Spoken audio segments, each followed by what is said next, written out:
Today we're pleased to have on the show Alice Bussell from the Dolphin Conservation Trust. Tell us about the Trust, Alice. Obviously, its purpose is to protect dolphins in seas all around the world. It tries to raise people's awareness of the problems these marine creatures are suffering because of pollution and other threats. It started 10 years ago, and it's one of the fastest growing animal charities in the country, although it's still fairly small compared with the big players in animal protection. We're particularly proud of the work we do in education. Last year, we visited a huge number of schools in different parts of the country, going round to talk to children and young people aged from 5 to 18. In fact, about 35% of our members are children. The charity uses its money to support campaigns, for example, for changes in fishing policy and so forth. It hopes soon to be able to employ its first full-time biologist with dolphin expertise to monitor populations. Of course, many people give their services on a voluntary basis, and we now have volunteers working in observation, office work and other things.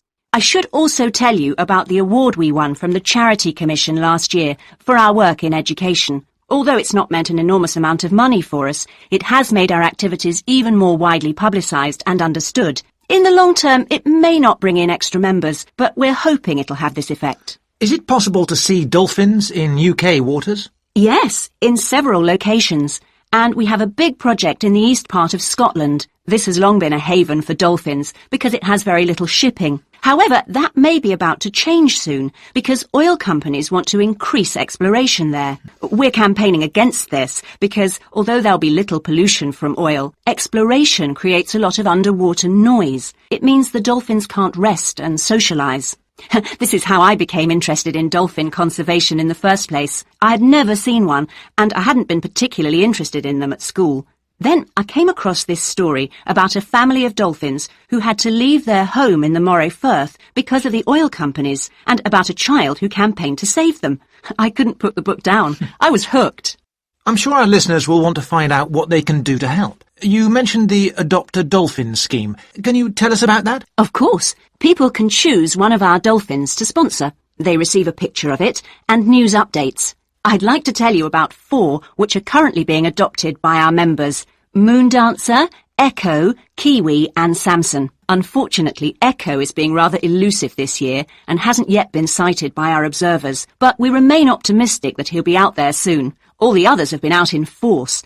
Samson and Moondancer are often photographed together, but it's Kiwi who's our real character, as she seems to love coming up close for the cameras, and we've captured her on film hundreds of times. They all have their own personalities. Moondancer is very elegant and curves out and into the water very smoothly, whereas Samson has a lot of energy. He's always leaping out of the water with great vigour. You'd probably expect him to be the youngest. He's not quite. That's Kiwi. But Samson's the latest of our dolphins to be chosen for the scheme. Kiwi makes a lot of noise, so we can often pick her out straight away. Echo and Moondancer are noisy too, but Moondancer's easy to find because she has a particularly large fin on her back, which makes her easy to identify. So, yes, they're all very different. They sound a fascinating group.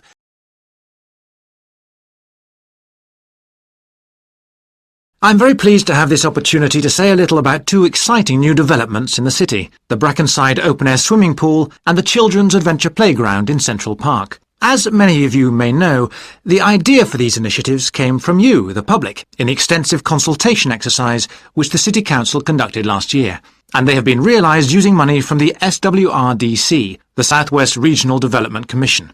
First of all, Brackenside Pool.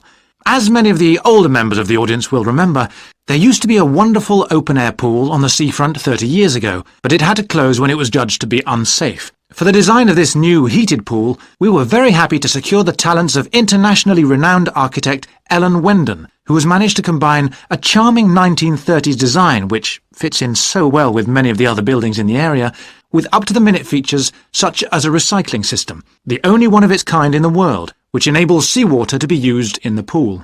There's been quite a bit of discussion in the local press about whether there would be enough room for the number of visitors we're hoping to attract, but the design is deceptive, and there have been rigorous checks about capacity.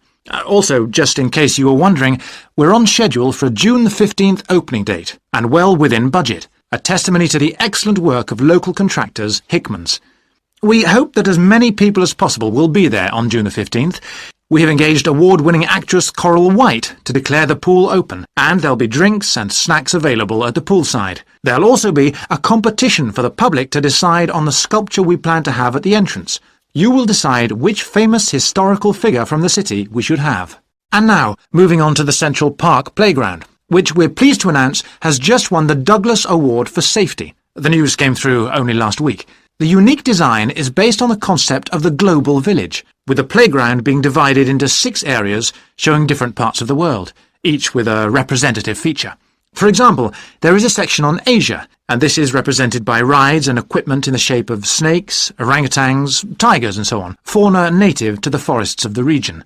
Moving south to the Antarctic, we couldn't run to an ice rink, I'm afraid, but opted instead for climbing blocks in the shape of mountains. I thought they could have had slides for the glaciers, but the designers did want to avoid being too literal.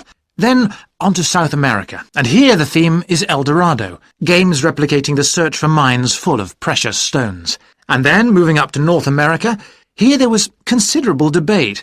I know the contribution of cinema and jazz was considered, but the designers finally opted for rockets and the International Space Station. Eastwards to Europe then, and perhaps the most traditional choice of all the areas, medieval castles and other fortifications. Then last but not least, moving south to Africa, and a whole set of wonderful mosaics and trails to represent the great rivers of this fascinating and varied continent. Now, the opening date for our global playground is the 10th of July, and again, we'd love to see you there. So, make a date and come and see this magnificent, original new amenity right in the heart of the city.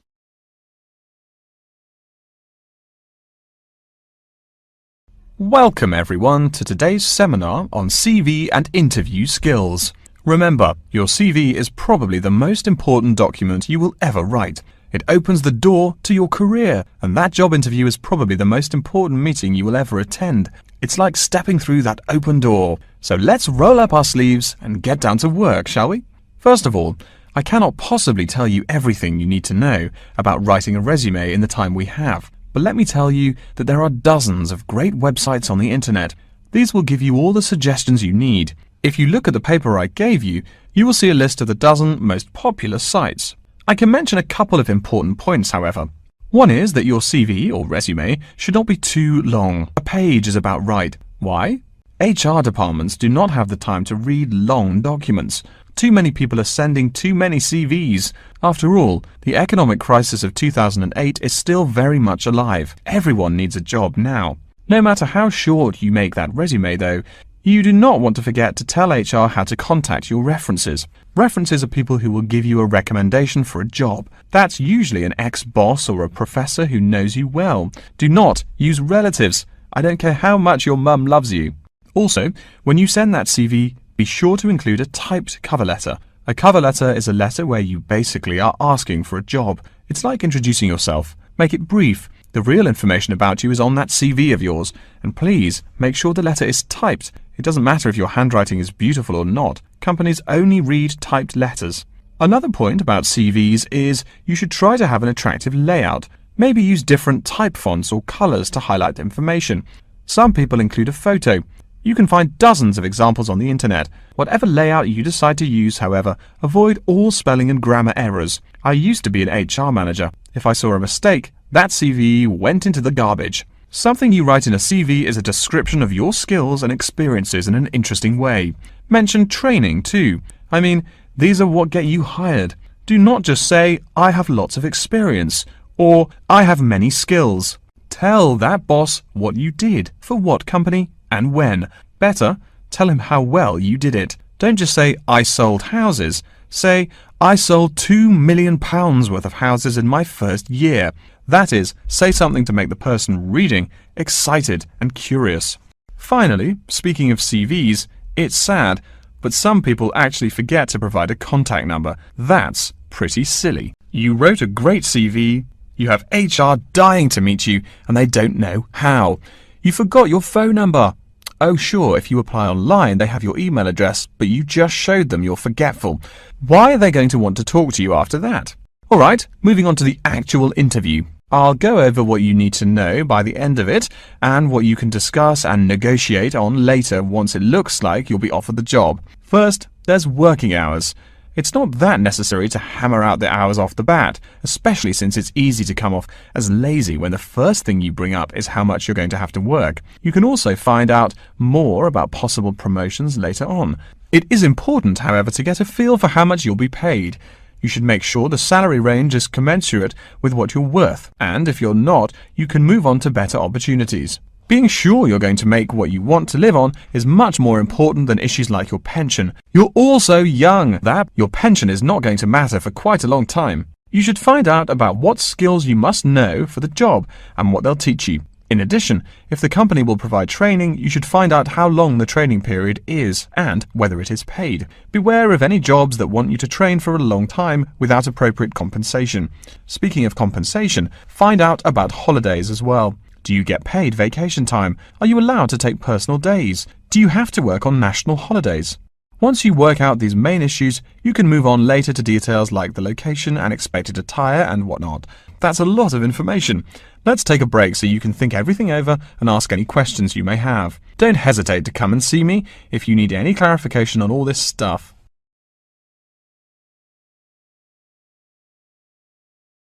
Hello everyone. Now you know why I'm here. You all work in a factory, and in this environment, there always remains a significant possibility of accidents happening, in which case, first aid will be necessary. What is first aid?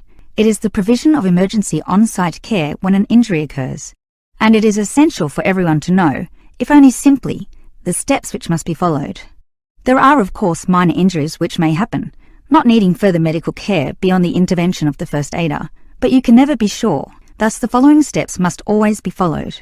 These can be abbreviated to the words Dr. ABC. In other words, D-R-A-B-C.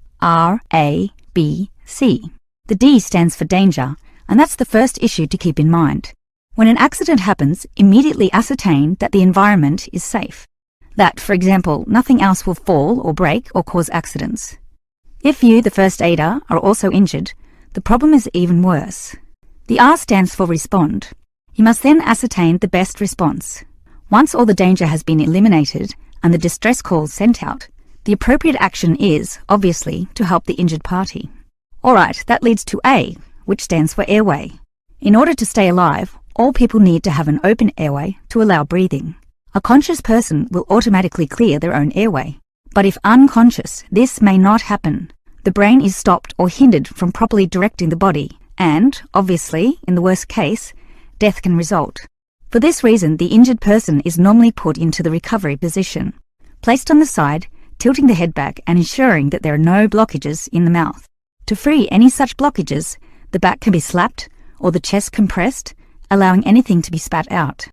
Now that the airway is free, check for B, or breathing. If breathing is not happening or is irregular, the first aider may have to assist with what is technically known as cardiopulmonary resuscitation, or more commonly, CPR. This involves breathing for the patient through mouth-to-mouth contact, while periodically massaging the heart through compressions to the chest. This combination allows blood and oxygen to flow around the body, keeping the patient alive, hopefully until medics, such as doctors, advanced first aiders, or ambulance staff arrive. Now, it's certainly good to have knowledge of emergency first aid, but, obviously, the best situation is simply not to have accidents occur in the first place. For that, you need to be aware of safety issues, but just saying be aware does not usually achieve much. It is more important to have an appointed person whose job is to ensure awareness and work safety. Safety inspections would obviously be part of their job, whereby they can make sure, for example, that the first aid boxes are fully equipped. Another idea is to put posters on the walls, but, interestingly, research has proven that these tend to be ignored, becoming just part of the wallpaper, seen but not put into practice. It is much better if everyone is just instilled to not be reckless, that is, to not rush into situations without thinking about the possibility of accidents. And instilling this mindset is part of the job of the safety officer. Some other suggestions are ongoing first aid training and no accident reward or star systems. These have had some success, but nothing beats a regular meeting, say once a month, in which the subject of safety is brought to the attention of everyone, and any outstanding issues related to this are thoroughly discussed.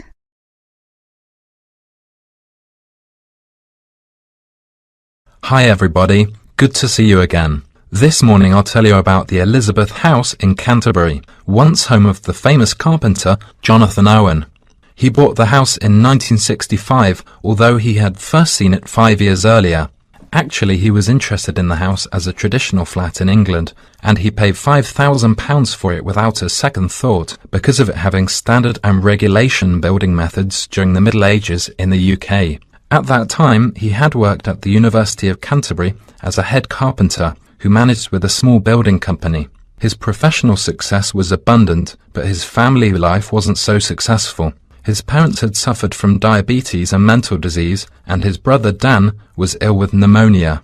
Moving to Elizabeth House, he started his new life. Jonathan considered the home a pure example of traditional East England country house and did some of his successful building structure work here. The backyard and garden of the house became calm and peaceful. The materials used to make the wall, chimney and roof were collected from the local area. Most of all, oak trees were in the front of the main gate. As you go up the path, there's the rose garden on your right, and you will find to your left an area which has interesting types of sunflower as well as some lovely carnation. It is known as the sun rainbow and was designed by his brother Dan, who had studied gardening arts in Paris. The next destination is the Japanese footbridge, with exotic Asian mountain plants and fruit growing on it. Follow the path round to the second corner, and on your left you will see the entrance to the pear tree with its 200-year-old branches. Go through the path until you've reached the front of the house. Now I'll give you a couple of hours to wander around this lovely building. Your tour guide will introduce and explain about its history and viewpoints to you. If you need to buy any of Jonathan's handbooks or other souvenirs, you can enter the house where you'll find the shop, which is located between the path and the watermill. I expect by this time you may also be in need of a rest and some refreshments from the snack bar. If you have a break, there is a lovely walk down towards the River Cotton. This is the best view for visitors. You can cross the field which spreads along the path close to the windmill. In autumn, this area will open a small event or festival which is definitely worth a visit. It is familiar a good place for growing strawberries. Every season, most of the residents are ready to make local produce. Also, the local council helps to improve the grape festival by promoting and marketing it through online and offline methods. Last year, around 100 tons of grapes were harvested and sold at the City Mall. We'll now have a good chance to see an orchard behind the house.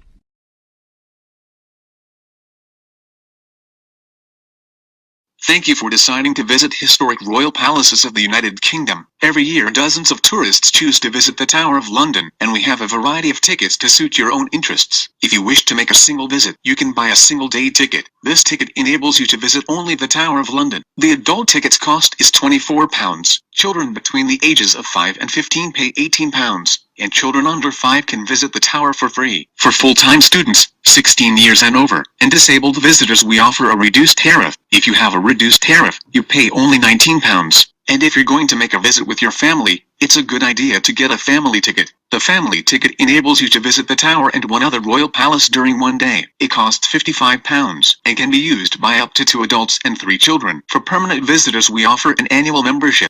The annual membership provides you unlimited entry to any 5 royal palaces and costs £107 for both adults and children over 5 years. If you can't wait to visit these famous historical places and have already chosen your ticket type, then it's time to order tickets. The first and the easiest way is to buy your tickets online. To do this, you should visit our site and select a date, then make a payment. Make sure that after the payment is completed, you receive a confirmation email of your booking. The second way is to book your tickets by telephone. However, you have to pay an additional fee when ordering tickets over the phone. Plus, telephone bookings are not available during the weekends and holidays, so this option is not very convenient. And if you don't want to plan your visit in advance, there is a third option for you. You can simply purchase the tickets in person on the day of your visit. There are plenty of ticket kiosks near the Tower of London and other royal palaces. I hope that you'll enjoy your visit.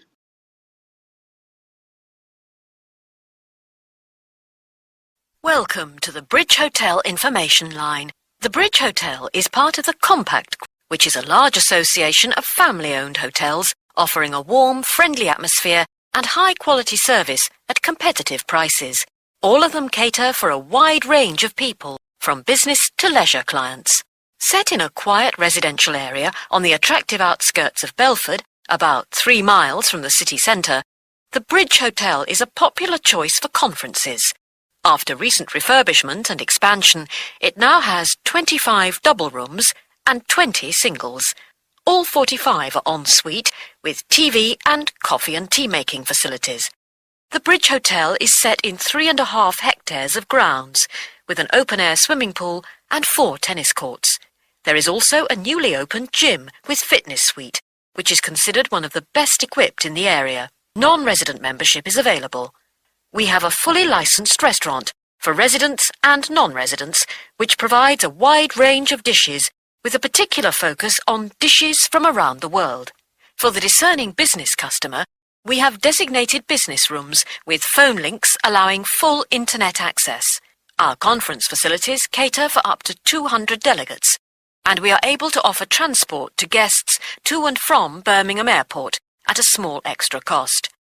There now follows information about short break packages. Welcome to the Bridge Hotel Short Breaks Information Line. We offer 3 packages: 2-day, 3-day and 5-day. The 2-day costs £75 per person per night and includes full cooked breakfast and evening entertainment, very popular for weekend getaways. The 3-day break costs £60 per person per night, and in addition to offers for the 2-day break, includes 1 4-course dinner. This allows guests to enjoy the full range of hotel facilities. The 5-day break costs £52 per person per night, and in addition to offers from the 2- and 3-day breaks, includes free beauty therapy on 2 days and a full-day pass to a golf club. This package is particularly popular with couples who want a completely relaxing break. If you would like more information about these special packages, call extension 3469 to speak to our customer service manager, John Martin. Thank you for calling the Bridge Hotel Information Line.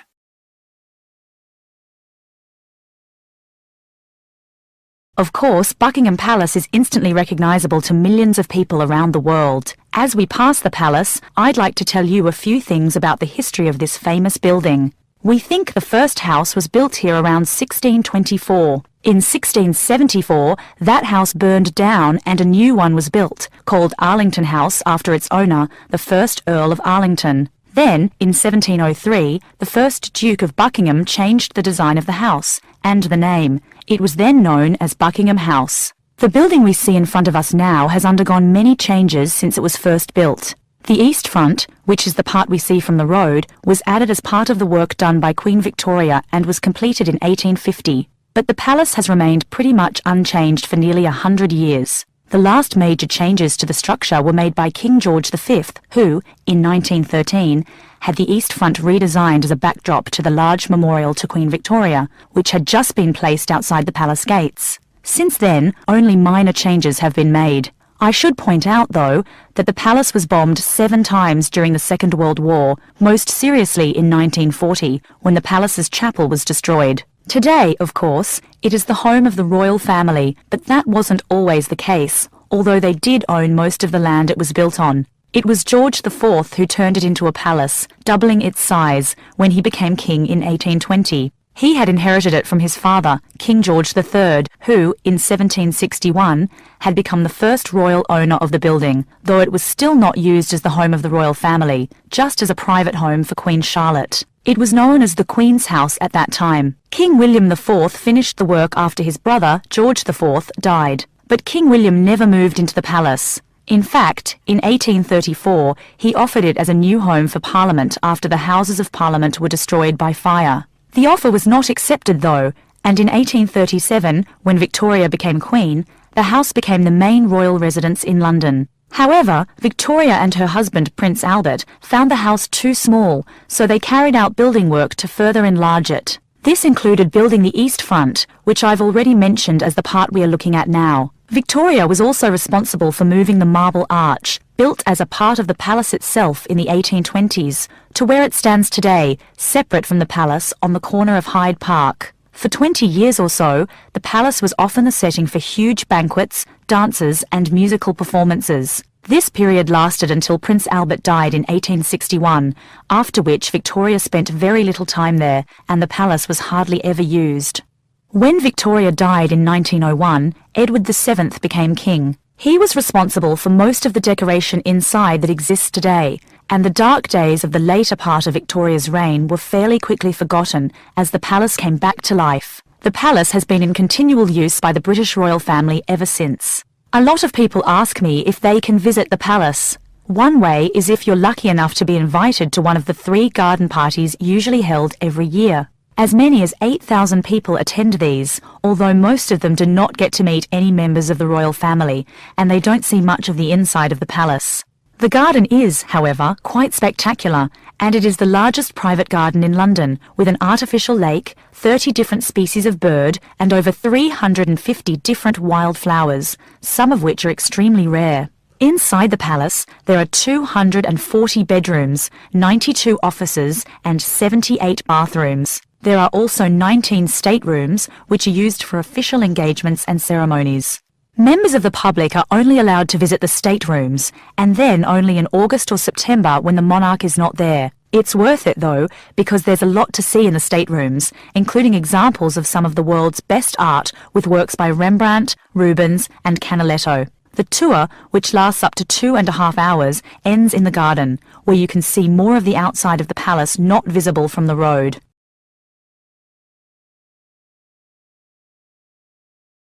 How can I help you? Good afternoon. I'd like to inquire about some information regarding your resort. What kind of resort would you prefer?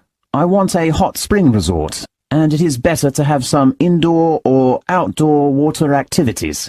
Okay, let me check. How about Tulip Hot Spring Garden Resort? Tell me some details, please. Fine. It is located in the north suburb, near Peak Mountains, covering about 66 acres of green land with a refreshing environment. The resort provides various kinds of facilities for sports, entertainment, leisure and meetings, and the best part is its hot spring. Great. Could you give me some introduction about the hot spring? The millennium precipitation of the Tulip Hot Spring was exploited 3,000 metres deep underground. It is a sulphur hot spring. The major ingredient is sulphur.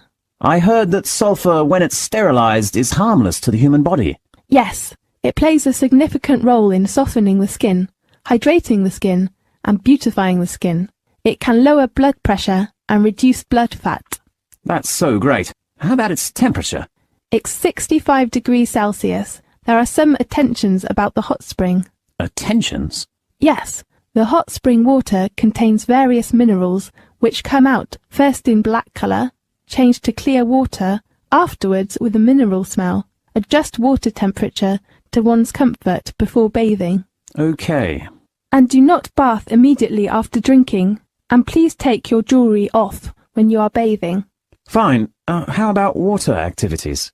Merry Water World has 56 different water sports for tourists. You can experience 4 different sauna rooms and 21 different spa pools. For a change, one can try the standard swimming pool, tennis courts and the bowling. Can you tell me the location? Let me show you a map of the resort. Fine. Now we are standing at the reception of the main hall. It is at the bottom of your map, and immediately to your left is Villa Part. There are deluxe villas and suites, which have their own hot springs. Fine.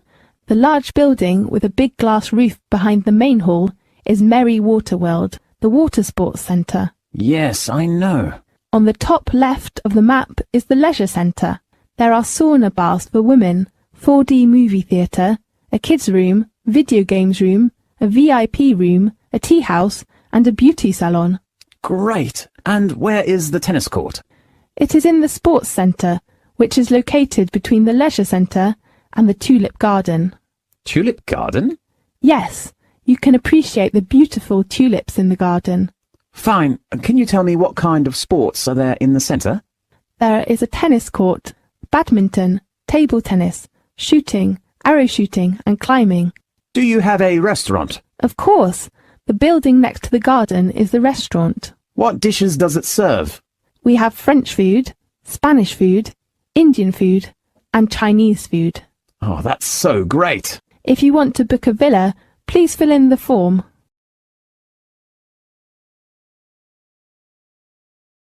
I'm delighted to welcome you to our mining community and very pleased that you're interested in the ores and pits of this area. I think you'll be pleasantly surprised with your special experience here. Let me start by giving you some warnings on safety rules and regulations. Rule number 1. Always wear safety equipment. There is a litany of safety equipment that mining workers use for their protection, from helmets to safety glasses and gloves. It is essential that all workers wear the necessary safety equipment at all times. There have been countless stories of workers being saved by helmets, which are the hard hats that you can see on the shelf beside you. Visitors wearing helmets is mandatory in the mining area, although you are free to take them off when you're in the mining museum and picnic area. You won't need to pay any deposit, though you should return them to the counter once you finish the visit. The helmets are offered in all sizes, so choose a suitable one. All right. Our mining community is currently being refurbished for some of the main area, so please make a note of that, and you'll know what to look out for.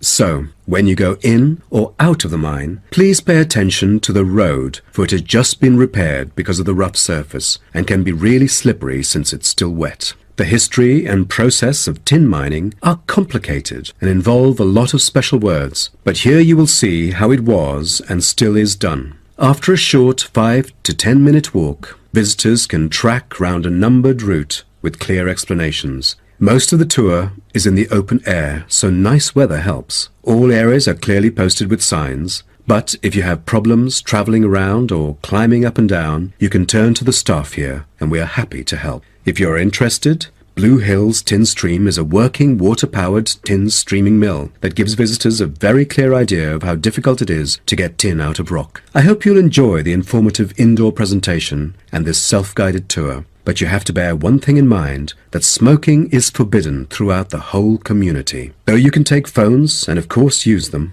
you'll also be surprised that there will be more than just one place to go in the mine. The underground tunnel is now being refurbished and only relevant workers can access it. But it will soon be all finished, and I believe it's a lovely place for you to explore around. Don't forget to wear protective clothing. It's mandatory. Let's start by seeing where you can go. As you can see on our map in the brochure I've given you, we are here at the reception block. We have a famous mill which is used for making and processing materials such as steel and coal. To visit it, just go straight ahead, north, along the path in front of you, and you'll find it at the end of the path. Towards the east, go along the path from our starting point. Turn left to the corner and then turn right. There is a car park at the east end of the lane. To the west, there is a museum. Past the shop, around the crossroads. And it is just located at the west end of the road. And by the way, the shop is specialized in selling a variety of ore-related souvenirs, including keyrings, postcards, tin-made Lewis chessmen, and even Roman soldiers, which are made from beautiful pyrite. If you are interested in the laboratory where scientific experiments, analyses and research are carried out, it is situated at the southern part of the park, opposite the shop. I bet you'll be happy to hear that this laboratory is also used for gold and crystal refinement, so don't miss this one for the sake of it. I assume by this time you'll all need some rest and refreshment. So we have an excellent cafe which caters for delicious food and beverages at the other side of the road next to the shop. Of course, if you want to spend some time in the fresh air, we have a perfect picnic area which is just right and northeast of the reception block. Further east, there is a path leading to the northern part of the park, and at the end of it is the toilet. Now, most of the visitors would choose to use the mailbox and send the beautiful postcards to their friends. To reach it,